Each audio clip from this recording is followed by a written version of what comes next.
Alrighty guys, what's going on? It's Phil here, and we gotta talk about Night of Champions 2025. Night of Champions 2025 is off the air. I thought it was a very well-paced show, and at the end of the day, I got all my matches right, except for one.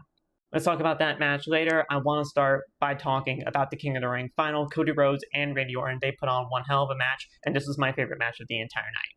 Cody Rhodes wins the 2025 King of the Ring tournament. He goes on to face John Cena at SummerSlam.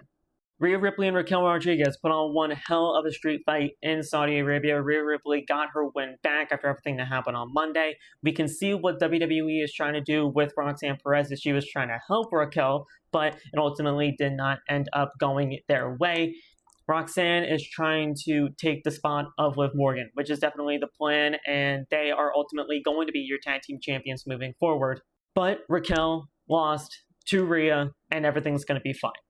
I don't care what anybody says. I liked what Sami Zayn and Keren did in that ring. The match is never going to be a 5-star classic. The match is never going to be a 20-minute banger. And at the end of the day, Keren just had to go in there with Sami Zayn, tell a great story, and that's exactly what happened.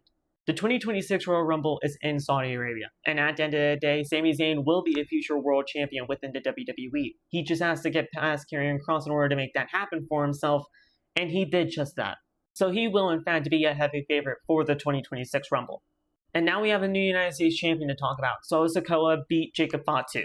Hikuleo, now known as Tama Tonga, is now a part of the bloodline as he helped Solo beat Jacob.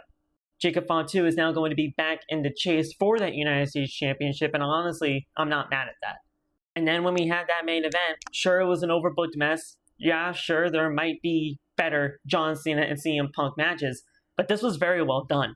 And I get why people are so caught up in all of these interferences. Sami Zayn showed up, Penta showed up, Seth Rollins and his entire crew showed up. And at the end of the day, the part where Seth Rollins came into play made very much sense.